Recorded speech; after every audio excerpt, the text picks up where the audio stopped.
자, 오늘 말씀은 제목이 뭐죠?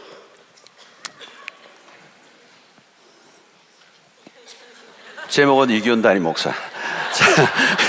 자, 그 다음이 나옵니다. 제목은 문제가 잘 풀리지 않을 때라는 제목입니다. 자, 여러분 어떻습니까? 요즘 인생이 잘 풀리는 것 같습니까? 풀리지 않는 것 같습니까? 난 요즘 잘 풀린다. 손 들어봤어요. 잘 안 풀린다. 아무것도 아니다. 나는 기도하면 막 응답이 팍팍 온다.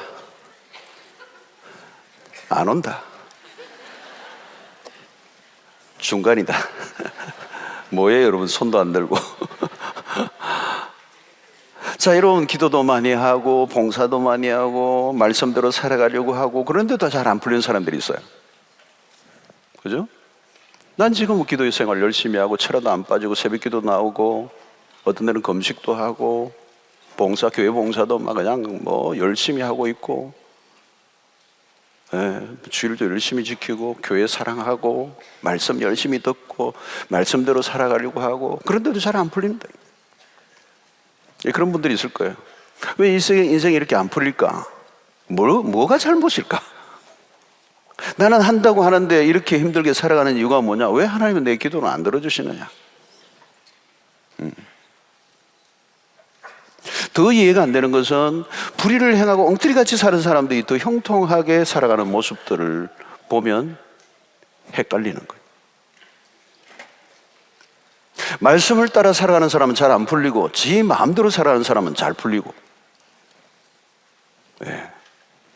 이 불공평한 게 아닌가?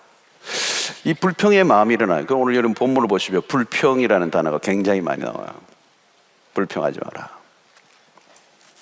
이 불평이라는 말이지만 사실은 낙심이 일어나고 좀 억울한 감정도 일어나고, 왜 나는 이렇게 안 풀리나? 내가 무슨 죄를 지었다고 하나님께서 이렇게 내가 열심히 하려고 하는데 몰라주시나? 내가 신앙을 지키는 이런 상황 속에서 열심히 하는데 이렇게 안 된다면 내가 신앙을 지키는 게 무슨 의미가 있느냐? 내가 이렇게 기도하는 게 무슨 의미가 있냐? 의문을 갖게 되죠. 그때 무슨 생각이 들죠? 포기하고 싶은 마음이 드는 거죠. 에이, 나도 그냥 적당히 살지 뭐 이리 해봐야 뭐 별로 다른 것도 없고 뭐 변화도 일어나지 않고 풀리지도 않고 뭐 더 애쓸 필요가 있을까? 자, 가장 힘든 것은 또 뭡니까? 삶이 힘든 것보다 더 힘든 게 있어요. 그게 뭐냐면 도대체 하나님의 뜻이 무엇인지 잘 모르겠다는 거예요. 하나님에 대한 의문이 생기는 겁니다. 하나님에 대한 근본적인 질문이 있어요. 하나님 도대체 왜 이러십니까? 기도를 한 해, 두 해 한 것도 아닌데 지금 몇 년째, 근데 변화가 없습니다. 무엇보다도 악인들의 형통이 더 힘듭니다.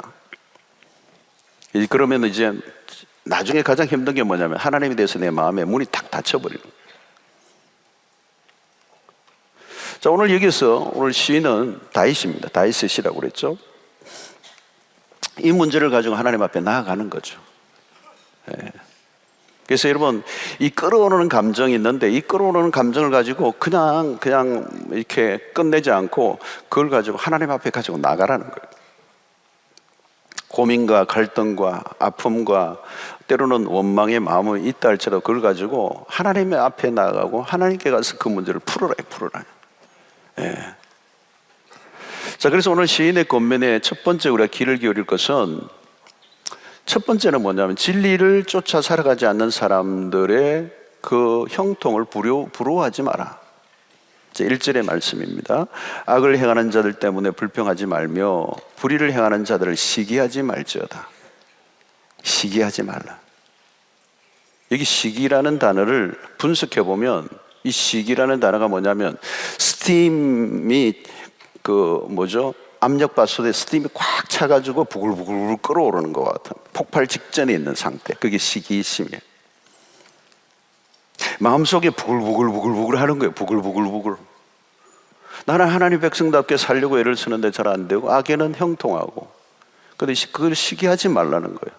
그 시기하지 말라. 속이 부글부글 그냥 터지기 직전. 속이 뒤집혀진다는 표현을 쓰죠. 그죠? 속이 뒤집혀진다. 애들 표현으로는 뚜껑이 열린다. 참 좋은 표현이에요. 와닿는 표현이라고. 여러분, 시기심이 찾아오면 가슴이 타는 거죠. 힘들어요. 현실의 어려움으로도 힘든데 그 상대와 비교해서 더 비참해지고 더 우울해지고 더 힘들어지는 거예요. 여러분, 우리가 세상에서 힘들어하는 것은 악의 내 본성입니다. 신앙생활을 하지도 않는데 나보다 더 잘 살아가는 사람이 보일 때 헷갈리는 거죠. 나는 이렇게 열심히 새벽기도 철야 다니며 하나님께 매달리며 힘겹게 살아가는데 어느 날 동창회 가보면 공부 하나도 못했는데, 자기보다 못했는데 예수도 안 믿는 친구가 온몸에 주얼리를 달고 나와서 남편 자랑을 하며 기름이 막 번지르한데 여기 막 올라오는 거예요. 시기가 일어나, 시기. 그 얘기를 듣고 있는데 자기는 막 고3 아이를 위해서 금식까지 기도하고 막 했는데 떨어졌는데, 저 엄마는 새벽 기도는 고사하고 예수도 안 믿는데 내 놀러 다니고 자기 아이가 고3인지 고2인지도 헷갈리고 이런 엄마인데 합격한 거예요. 아이가 장학금 받았다는 얘기를 하는 거. 열불이 나는 거죠. 스팀 부글부글 끓는 거예요. 자, 그렇게 되면 대부분의 사람들이 어때요? 나 내일부터 새벽기도 안 나간다. 도대체 안 믿는 자기 마음대로 놀러 다니는 애는 기도 한 번 한 적도 없고 예수도 안 믿는데 스카이 대학 갔는데, 나는 지금 금식 기도까지 하고 그 애 때문에 내가 지금 얼마나 기도로 무릎 꿇은 세월이 많고 새벽 기도마다 잠 안 자고 가는 기도 얼마나 했는데 하나님 응답하지 않는데. 철학 기도도 당분간 방황하자. 새벽 기도는 아예 안 나가고 하나님에게 시위하기 시작하는 것이죠. 하나님, 난 뭡니까? 이건 아니지 않습니까? 혹시 그런 생각을 한 번이라도 해본 사람이 있다면 한번 손은 들지 말고 마음으로 손을 한번 들어보세요. 내 새벽 기도한 게 억울하고, 남편을 위해서 그렇게 기도하는데 남편은 오히려 교회 다니는 날을 두들겨 패고 사업은 안 되고, 근데 안 믿는 그 친구 남편은 너무 나이스하고 돈도 잘 벌고, 난 내 교회 와서 울고 가고, 이게 무슨 운명이냐는 거예요. 자, 근데 오늘 여기 보면 시기하지 말라는 거예요. 자, 그 이유는 뭐냐면 불의를 행하는 자의 수명은 아주 짧다. 자, 그러면서 2절과 10절이 얘기하는데, 2절 보면 그들은 풀과 같이 속히 배임을 당할 것이며 푸른 채소같이 쇠잔할 것입니다. 여기 보면 풀과 같이 속히 배임을 당한다. 하나님을 알지 못하는 백성, 불의를 행하는 백성들, 그 불의로 인하여 형통한 자들에 대해서 부러워하지 마라, 시기하지 마라, 속 끓지 마라. 그들은 풀과 같이 속히 배임을 당한다. 또 뭐라고 얘기합니까? 푸른 채소같이 쇠잔할 것이라. 푸른 채소, 금방 쇠잔하다는 거예요. 10절에도 뭐라고 얘기합니까? 잠시 후에는 악인이 없어진다. 내가 그것을 자세히 살필지라도 없으리라다. 자, 오래 못 간다는 겁니다. 하나님 안에서의 형통이 아닌 것은 오래 가지 않는다. 악인의 날은 길지 못하다. 그렇기 때문에 부러워하지 마라. 자, 왜 여러분 악인의 수명이 짧을까요? 악인은 하나님이 심판하시기 때문에. 하나님은 악인이 계속 잘 되도록 두지 않는다는 겁니다. 여러분, 세상이 그냥 돌아가는 것 같지만 하나님의 법칙 속에 돌아가고 있는 겁니다. 악인은 망하도록 돼 있고요, 잘 되어가는 것 같은데 그것은 일시적인 것일 뿐이다. 부러워하지 말라는 거. 부러워하지 말라. 부러워하지 말라. 사람의 마음이 한번 흔들리면 작은 것에도 무너져요. 갑자기 심기가 뒤틀리고요, 배가 막 아파하고 마음이 뒤숭숭해지고 손에 뭐가 잡히지 않고, 누군가를 보는 순간 갑자기 살맛이 없어지는 거예요. 갑자기 불행해지는 것입니다. 여러분, 우리가 영적으로 연약해지면 이 세상의 것들이 자꾸 부러워지기 시작하는 거예요. 작은 것에도 마음이 막 무너지고, 작은 것도 그렇게 부럽고 시기가 일어나고 가슴이 막 부글부글거리고, 근데 오늘 첫 번째 우리에게 주시는 메시지는 뭐냐면 그 한 면만 보지 말라는 거예요. 그 끝을 보아야 된다는 거예요. 악인의 일시적 형통을 보고 그렇게 가슴 끓일 필요가 없다는 거예요. 악인이 많은 것을 보면 그런 생각이 전혀 들지 않을 거라는 거예요. 하나님은 여러분 공의로우신 분이십니다.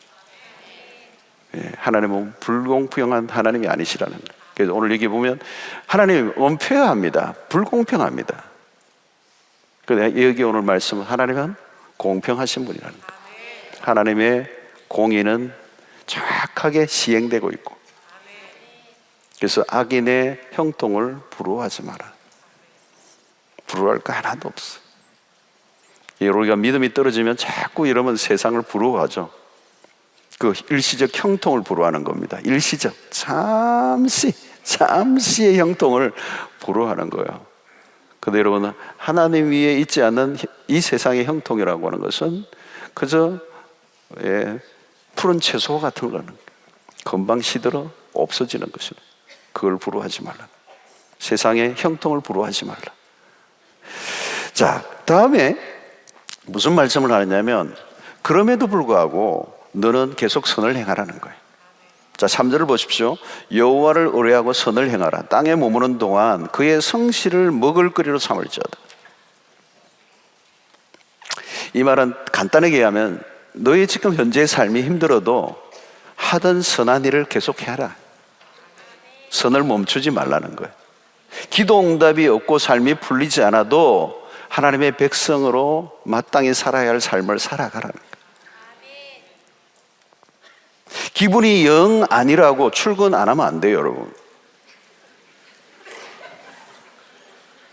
내가 원하는 성적이 나오지 않아도 그 다음날 학교에 가서 책상에 앉아 있어야 돼요. 네. 우울해진다고 이불을 뒤집어 쓰고 있으면 안 돼요, 여러분. 밥맛이 없어도 밥을 먹어야 돼요. 순수한 마음으로 내가 선을 베풀었는데 상대가 나를 악용하고 무시하더라도 마음이 상하지만 그래도 계속 나는 선을 행해라는 거예요. 상대가 나에게 어떻게 대하든 나는 여전히 선을 행하는 삶을 살라, 이 얘기를 하는 거예요. 왜냐하면 우리의 삶을 바라보시는 분은 하나님이시기 때문에 내가 상대와 상관없이 선을 베풀면 하나님이 다 카운터를 하신다는 거예요. 근데 상대에 따라서 내 마음이 우울해져서 내가 하는 일을 그만둬버리고 선을 행하지 않으면 그건 지는 거라는 거죠. 그러면서 이게 뭐라고 말합니까? 그의 성실을 먹을거리로 삼을지어다.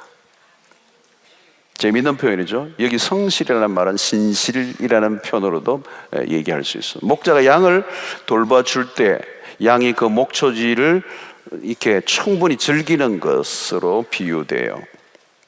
그 말은 뭐냐면 내 마음을 지키고 하는 일을 keep going, 계속하라는 것입니다. 여러분, 우리는 이 세상에서 이 처세술이라고 하는 거예요. 여러분, 이 세상에 가면 전부 다 뭐가 있어요? 처세술이 있습니다.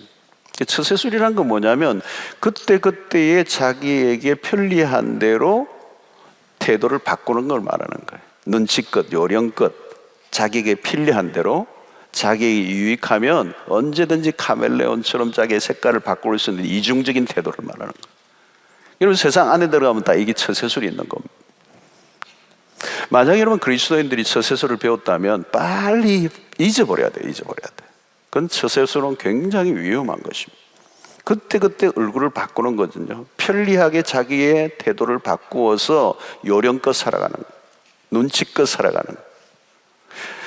여러분, 우리는 그런 걸 잊어버려야 돼요. 나는 이렇게 살면 바보가 되는 거 아닌가 생각이 들 때가 있어요. 여러분, 요령껏 살아가는 사람들을 보면서 마음이 흔들리죠. 가끔은 적당히 눈 가림으로 대충 하고 싶은 거죠. 여러분, 너무 똑똑한 게 문제예요. 여러분, 똑똑한 것과 지혜로운 것을 구별해야 합니다. 똑똑한 척 하다가 망한 사람들이 많아요. 머리로 살면 나중에 몸이 고생합니다. 몸이 좀 고생을 하면 우선은 좀 힘들지만 나중에 고생을 덜 해요. 여러분 주변에 누가 어떻게 행동하든지 나는 그냥 성실한 거죠. 삶의 태도를 바꾸지 않는 거. 성실로 너희 먹을거리를 삼으라. 여러분 우리가 살아가면서 주변의 상황이나 사람들의 평가가 아닙니다. 그건 별로 중요하지 않아요. 하나님 앞에서 코람데오. 여러분 성실한 삶을 살아가는 사람들의 특징이 뭔지 아십니까? 성실한 사람들은 감정에 따라 행동하잖아요. 감정이 따라와 주지 않아도 늘 하던 그대로 그 길을 걸어가는 사람들. 여러분 감정 따라가면요 망합니다. 감정이라는 것은 굉장히 불규칙하거든요. 불안정한 것. 기분 좋으면 열심히 하고 기분 나쁘면 그만둡니까? 안 해요. 그냥 가던 길을 가는 것입니다. 그래서 성실은 무슨 문제냐면 인내의 문제입니다. 인내. 누가 인내합니까? 인내는 단순히 지구력의 싸움이 아니에요. 어지력 테스트도 아니고요. 인내는 믿음과 연관이 있어요. 그래서 오늘 이게 신실하다, 성실로 할 때 이 성실이라는 말은 믿음이라는 단어와도 같아요. 거기서 나온 단어예요. 여러분 인내하는 이유가 무엇입니까? 우리의 삶의 끝은 하나님의 손에 달려 있음을 믿기 때문에. 성공과 실패는 우리에게 달린 게 아닙니다. 결론은 하나님의 손에 있다는 겁니다. 그래서 신실한 태도는 믿음에서 나오고 그 믿음이 인내하게 하고 그 인내하는 사람은 우리의 삶의 결국은 하나님의 손에 있다는 사실을 믿으니까 그게 가능해요. 인내할 수 있다는 거예요. 그래서 성실한 삶을 꾸준히 살아가는 사람들은 누구를 바라보는 거예요? 상황을 바라보는 게 아니고 사람을 바라보는 게 아니고 하나님을 바라보는 사람. 묵묵히 그냥 그 길을 걸어가는 거예요. 도중하차하면 안 돼요. 마음 관리를 해야죠. 하나님이 다른 길을 가라고 하시기 전에는 내가 가던 길을 계속 걸어가는 거. 여러분 하나님을 의뢰하고 선을 행하라. 성실을 먹을거리로 삼으라. 대단한 얘기예요, 여러분. 하나님만을 의뢰하는 마음으로 늘 하던 대로 살아가는 삶을 살아갈 때 기가 막힌 역사가 일어나는 거예요. 여러분 오늘도 여러분 우리가 이 기도의 자리로 오는 것도 여러분들 뭐예요? 성실이에요, 성실. 누가 무슨 소리를 하든지 내 기분이 어떠하든지 상황이 어떠하든지 상관없이 그냥 이 자리로 나온 것이죠, 그죠? 여러분들에게 축복이 임할 것입니다. 승리가 임할 것입니다. 여러분 우리가 말씀대로 살아가는 거예요. 손해보는 것 같은데 이렇게 살면 손해볼 것 같은데 그러나 하나님의 말씀이라면 아무리 손해본다 할지라도 그 길을 걸어가는 거예요. 여러분가 이렇게 기도의 자리를 지키고 말씀의 자리에 순종의 자리를 우리가 지켜나가는 것, 들쑥날쑥하지 않고 그냥 하나님의 말씀이라면 쭉 그 길을 걸어가는, 비가 오나 눈이 오나 바람이 부나 하던 일을 성실한 그 성실로 자신의 삶을 살아가게 될 때 하나님께서 언젠가는 놀라운 결과를 허락해 주실 것입니다. 자, 하나 더 중요한 것은 오늘 4절입니다. 이게 이제 가장 중요한 거. 4절에 보니까 또 여호와를 기뻐하라. 그가 내 마음의 소원을 내게 이루어 주시리로다. 이게 중요한 것은 여호와를 기뻐하라는 거죠. 삶의 문제가 잘 풀리지 않을 때 우리가 할 일이 뭐냐? 왜 하나님이 나를 도와주시지 않습니까? 왜 악에는 형통합니까? 그것은 상황에 대한 평가를 할 때 일어나는 증상이죠. 상황을 보니까, 상황만을 바라보니까. 여러분 오늘 또 우리가 철학에 나온 것은 상황을 바라보는 우리의 그 시선을 옮겨 어디로요? 여호와께로, 하나님께로 우리 시선을 옮기기 위하여. 여러분 삶이 풀리지 않을 때 우리가 할 일은 뭐예요? 여호와를 기뻐하라는 거예요. 오늘 얘기에. 왜 하나님을 기뻐해야 합니까? 누가 상황이 좋지 않아도 기뻐합니까? 하나님이 누구이신지를 아는 사람들. 여러분 삶의 가장 큰 혼란은 언제 있는가 하면 하나님이 누구이신가를 모를 때예요. 우리의 모든 삶의 문제는 여기에서 오는 겁니다. 아브라함의 생애의 가장 큰 혼란은 하나님의 뜻을 잘 알지 못했습니다. 왜 하나님이 아들을 주시지 않는지 알지 못했어요. 자기는 나이가 들어가고 아내도 나이가 들어가고 답답한 현실이에요. 답답한 현실. 근데 어느 날 답답해하고 있을 때 하나님이 아브라함에게 찾아오세요. 자식을 주시겠다고 말씀하시는데 그 얘기를 바깥에서 이제 하나님이 아브라함에게 하니까 장막 안에 있던 사라가 웃어요. 어떻게 웃었는지 모르겠어요. 끌끌 웃었는지 킬킬 웃었는지 호호 웃었는지 모르겠지만 웃었어요. 재밌어요, 여러분. 하나님 참 재밌는 분이에요. 하나님이 아브라함 얘기하면서 너에게 아들 주겠다 그랬는데 그거를 듣고 장막에서 웃었는데 하나님이 갑자기 대화하다가 사라야 왜 웃느냐 딱 이랬어요. 다 듣고 계세요. 너가 왜 웃느냐는 거예요. 불가능하다고 그렇게 생각하느냐는 거죠. 그러면서 하나님이 하신 말씀이 뭔지 아세요? 창세기 18장 14절에 이어서 이렇게 해요. 여호와께 능하지 못한 일이 있겠느냐? 할렐루야. 여호와께 능하지 못한 일이 있겠느냐? 기한이 이를 때에 내가 내게로 돌아오리니 사라에게 아들이 있으리라. 여러분 여기 뭐라고 얘기합니까? 여호와께 능치 못한 일이 있겠느냐?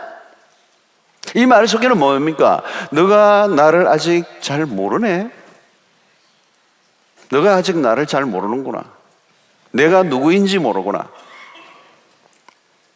여러분 아브라함도 마찬가지입니다. 하나님이 누구이신지 알아가는데 상당히 시간이 걸려요. 창세기 12장에 하나님의 부름을 받고 떠났지만 아버지 본토 아버지 집을 떠났지만 그 하나님을 알아가는 데는 시간이 많이 걸렸어요. 그러니까 하나님이 누구이신지 모르니까 삶이 혼란스러운 거예요. 혼란스럽다는 얘기는 뭡니까? 일어난 지금 상황에서 헤어나오지를 못하는 거예요.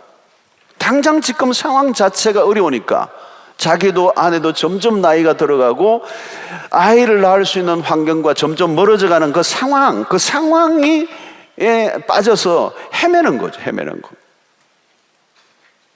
그러면서 나중에 그 뒤에 이런 말씀하세요. 창세기 18장 17절인데요. 여호와께서 이르시되 내가 하려는 것을 아브라함에게 숨기겠느냐. 하나님이 굉장히 중요한 말씀을 하는 거죠. 내가 아브라함에게 내가 하고자 하는 일을 숨기지 않겠다는 거예요. 비밀을 알려주겠다는 거예요. 자, 이것은 이제 아브라함과 하나님과의 관계가 새로운 국면으로 지금 접어든 것을 얘기하는 겁니다. 이게 대단히 중요한 겁니다. 내가 하고자 하는 것을 아브라함에게 숨기겠느냐? 이 말은 이제 하나님이 아브라함에게 더 이상 당신의 뜻을 숨기지 않고 알려주겠다는 겁니다. 이 말은 뭘까요? 아브라함과 하나님과의 관계가 친밀해졌다는 거예요. 이전보다 훨씬 더 친밀해진 관계. 여러분 숨길 게 없는 관계가 어떤 관계죠? 친구 관계죠. 숨길 게 있으면 친한 친구가 아니에요. 여러분 숨길 것이 없고 비밀을 다 털어놓을 관계면 굉장히 친한 관계예요. 하나님이 지금 아브라함과 그런 관계 안에 있겠다는 거예요. 자, 여러분 너무도 친밀한 관계에 있기 때문에 모든 것을 다 알아요. 어느 정도죠? 더 이상 물어볼 필요조차 느끼지 않는 거예요. 저는 여러분 오늘 여러분들이 하나님과의 관계가 그렇게 되기를 축원합니다. 뭐 묻고 안 물어도요 눈만 딱 봐도 아는 역사가 일어나는 거예요. 네. 여러분 우리의 신앙의 목표예요. 왜 원망과 불평이 일어나는가? 왜 낙심하는가? 왜 두려워하는가? 왜 우리의 입술에 날마다 그런 원망과 불평이 떠나지 않는가? 하나님이 누구이신지 모르기 때문에. 하나님과의 관계가 멀기 때문에 오직 상황에 따라 요동을 치는 인생을 사는 거예요. 여러분 우리의 신앙의 여정에서 목표로 할 지점이 바로 이거예요. 하나님을 알아가는 것이고 그냥 알아가는 정도가 아니고 하나님과 친밀해지는 것. 여러분 우리가 오늘 이렇게 기도하는 이유도 마찬가지예요. 하나님과 깊이 사귀는 거예요. 하나님과 사귀면 어떻게 해요? 하나님의 뜻을 알게 되는 겁니다. 그러면 끝이에요. 여러분 혼란이 사라져버린다는 거예요. 하나님과 친해지면 혼란이 사라져요. 갈등이 사라지고요 원망이 사라져요. 왜? 하나님과 친해지면 하나님의 뜻을 우리가 알게 되기 때문에. 그 뜻을 모르니까 지금 아브라함은 자기의 상황에 빠져 있는 거예요. 상황이 해석이 안 되는 거예요. 그게 답답한 거죠. 답답한 거.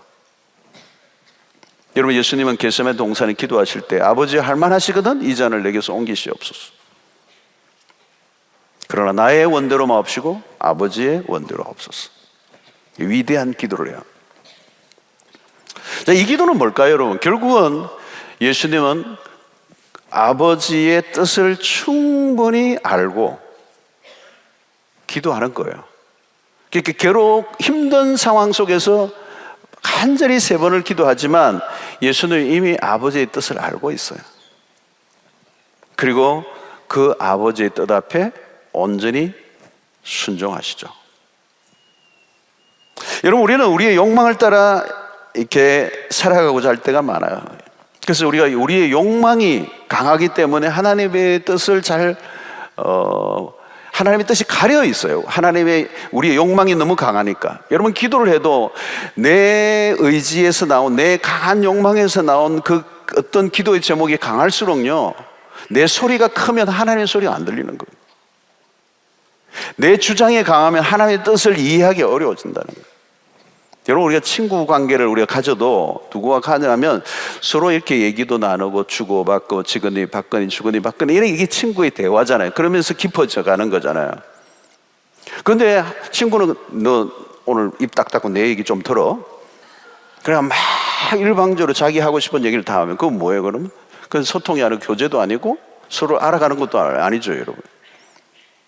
여러분, 아브라함도 처음에는 자신과 아내의 나이가 많아져가는 현실 때문에 자식을 주시겠다는 하나님의 이 얘기를 들었지만 그것이 불가능하다고 생각했어요. 그리고 점점 현실이 불투명해지고 삶이 힘들어져 간 것이죠.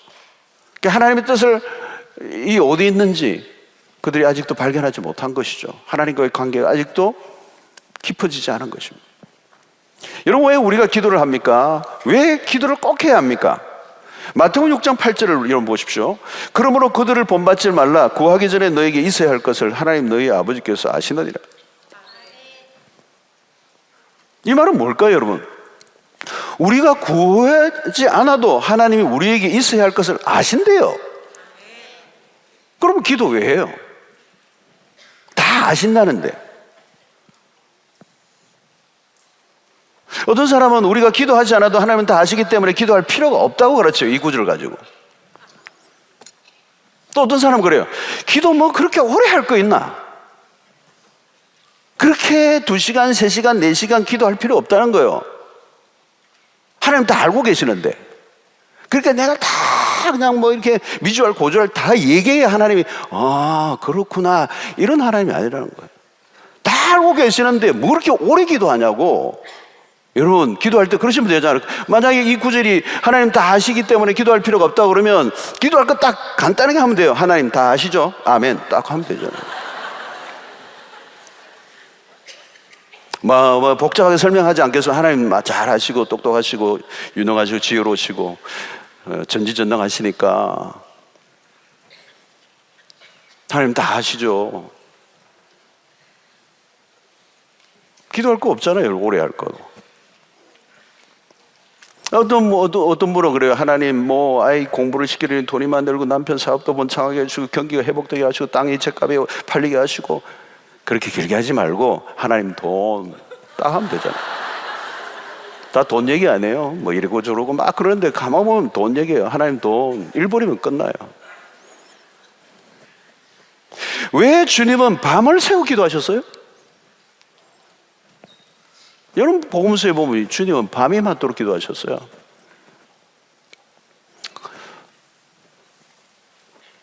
주님은 새벽마다 어떻게 그렇게 엎드리셨어요? 하나님의 아들이신데. 하나님의 아들이세요. 풍랑을 잠잠하게 하고요, 38년 된 병자를 낫게 하시고요, 물이 포도주게 하시고요, 귀신을 쫓아내시고요, 죽은 자를 살려내시는 그 주님이 왜 그렇게 밤이 맞도록 기도하시고 왜 새벽에 그렇게 새벽마다 기도하셨어요?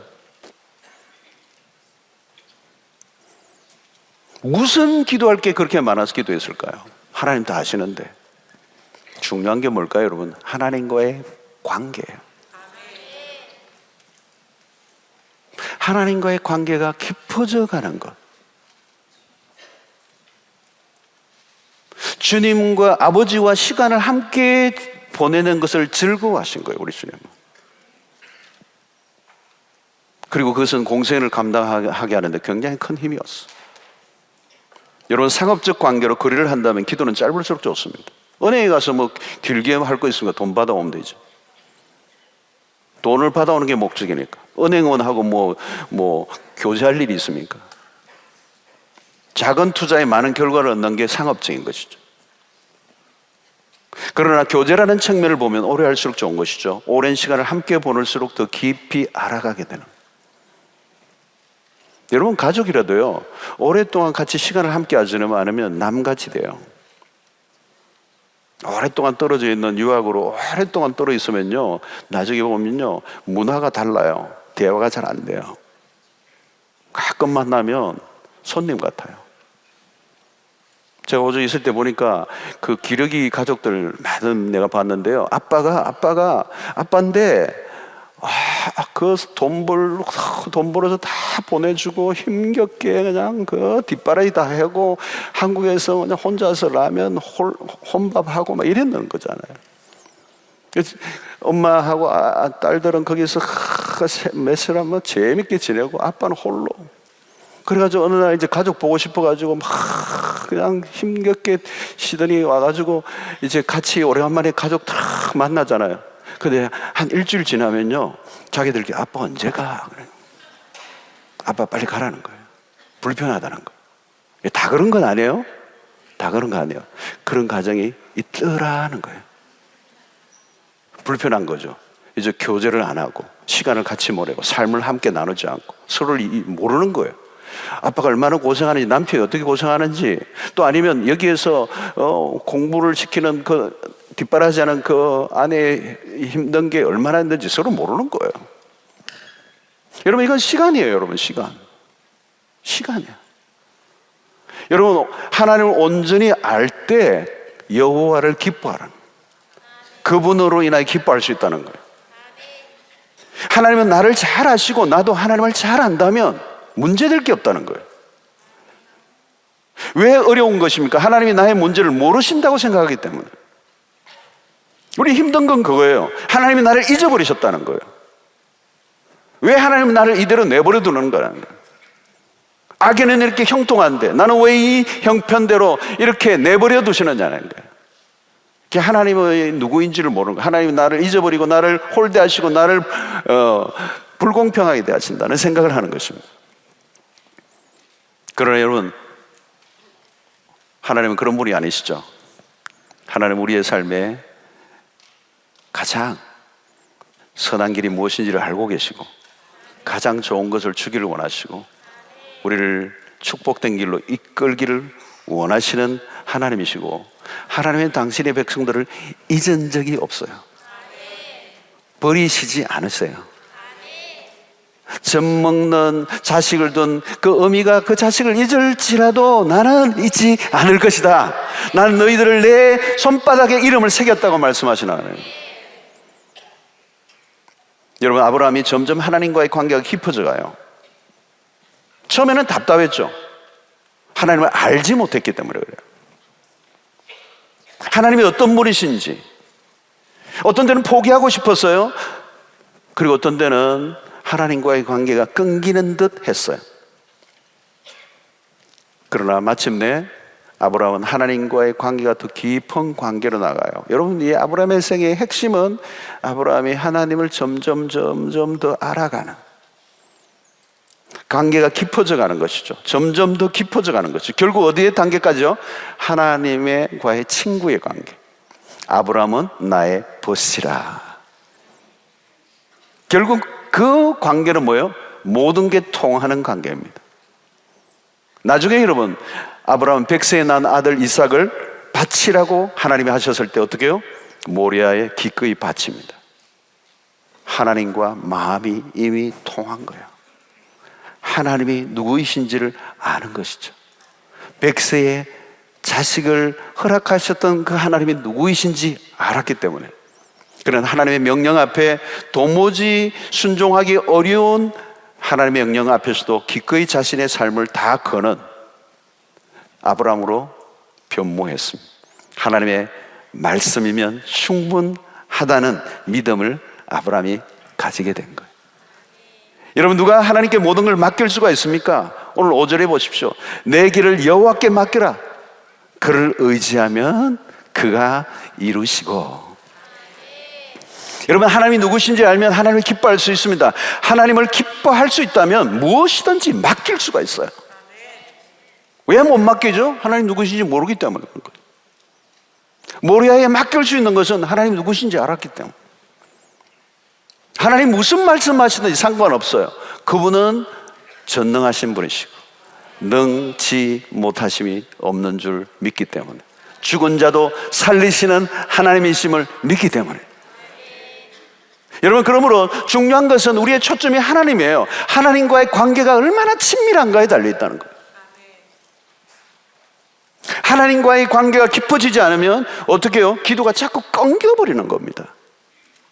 무엇인가 기도가 나아가지 못해요. 하나님의 뜻이 무엇인지 확실하지 않아 힘든 것이죠. 그러니까 어떻게 해요? 상황에 자꾸 매이게 되는 거예요. 오늘의 상황, 하나님보다 주변의 상황, 그리고 다른 사람들과 비교,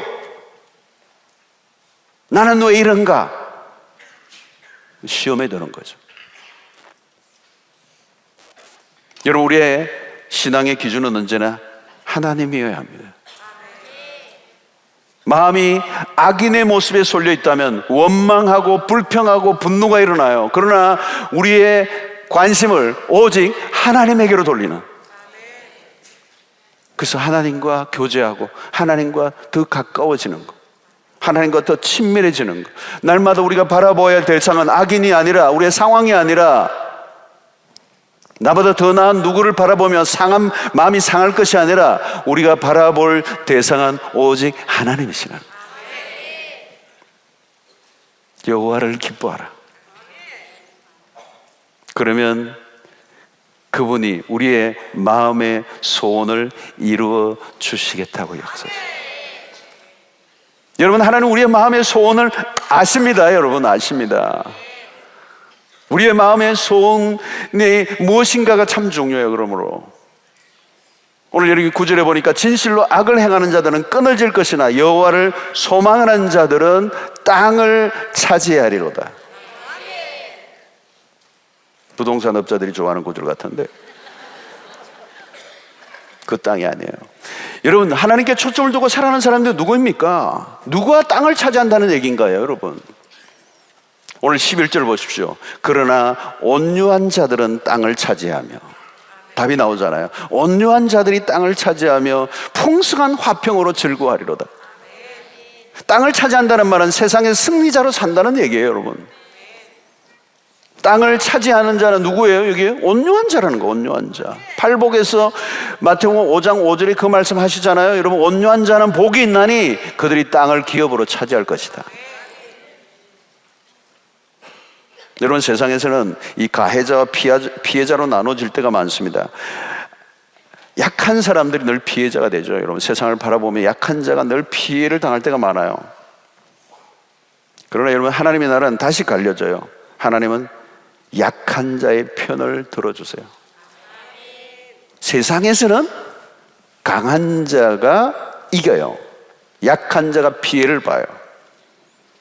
그러나 하나님의 나라에 가면 하나님이 약한 자의 편을 들어주셔서 강한 자를 부끄럽게 하시는 역사가 뒤집어지는 거예요.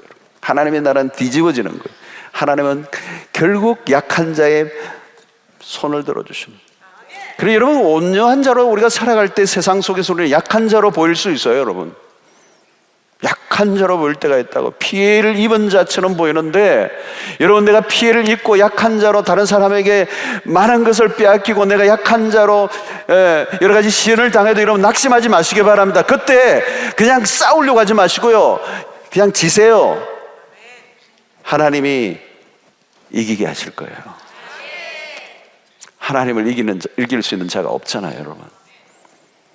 여러분, 성경에 나오는 하나님이 쓰셨던 인물들을 보십시오. 하나같이 당하고 끌려다니고 억울함을 호소하지 못하고 산 사람들이요. 그런데 하나님이 그 손을 들어주시죠. 여러분, 요셉 보십시오. 막내로서 정말 힘들고 어렵지만은 치이고 당하는 인생을 살았잖아요. 요셉 보십시오. 당하는 인생을 살았어요. 다윗도 여러분 그 사울 앞에서 약한 자처럼 살았잖아요. 철저히 약자로 살았어요. 그러나 하나님이 이기게 하셨다. 예수 그리스도의 삶을 보십시오. 그런 지상의 삶에 당하고 사셨지 당신의 힘을 가지고 강자로 살지 않으셔서요. 예수 그리스도는 여러분 12영도 더 되는 천사들을 동원해서 그냥 완전히 그냥 다 무너뜨릴 수 있는 능력을 갖고 계신 분이세요. 어마어마한 권세와 능력, 하늘의 권세를, 하늘과 땅의 권세를 가지신 그 주님이 여러분 무력으로 당신의 힘으로 십자가 이 달려있을 때 그 앞에서 그냥 까불까불하면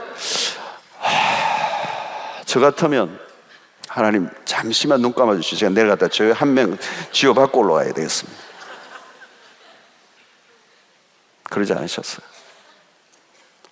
완전히 털 깎는 자 앞에 양같이. 여러분 이게 우리 하나님의 백성들의 모습이에요. 왜 그렇게 할 수 있습니까? 하나님이 우리의 편이시기 때문에. 네. 어떤 사람은 그래요. 막 악인에게 앉으려고 그냥 같이 싸워요. 그러니까 하나님 딱 보면 한번 해봐라. 네 잘하네. 힘 좀 있네. 그러면 네가 알아서 해라. 그냥 뭐 코피 다 터져가지고 다 깨져가지고 나중에 천부의 의지 없어서 죽게로 옵니다. 찬송가 그때 부르는 게 아닌데 낭패와 실망당한 뒤에 죽게로 옵니다. 여러분 우리는 약자로 살기도 싫고 약자로 비춰지는 것도 싫어합니다. 강자로 살기를 원해요. 누군가 나에게 조금이라도 비위를 상하게 하면 침범하고 공격하면 두 분 다시 까불지 못하도록 만들어주고 싶어요. 그러나 여러분 그건 승리가 아닙니다. 악인과 싸우지 말라는 거예요. 악인과 싸우지 말라는 거예요. 악인과 경쟁하지도 말라는 거예요. 악인의 형통을 부러워하지도 말라는 거예요. 그것은 우리의 관심이 아니에요. 누가 온유한 자로 삶을 살 수가 있습니까? 오직 하나님만을 의지하는 사람. 오직 하나님만을 의지하는 사람. 자기의 힘을 주장하지 않아요. 하나님의 힘을 의지하는 자. 그 온유한 자가 땅을 차지하리로다. 승리한다는 거예요. 여러분 우리가 하나님을 더 깊이 알아갈수록 온유한 자로 살 수가 있어요. 여유가 있어져요. 관대해져요. 막 그냥 내가 열을 올리지 않아도 돼요. 하나님을 알기 때문에, 하나님이 누구이신지 알기 때문에 악인의 형통에 마음이 흔들리지 않아요. 하나님에게 다 맡기는 거예요. 예. 여러분 남이 가진 것으로 부러워할 이유도 없어요. 오늘 하나님 안에서 내가 충분합니다. 그 하나님 안에서 내가 만족함을 누리는 삶을 살아가는 것이죠. 여러분 무거운 짐들을 내가 홀로 짐을 지고 갈 필요가 없습니다. 하나님께 다 내어 맡기십시오. 하나님 우리의 모든 짐을 대신 져 주십니다. 그분은 전능하신 하나님이십니다.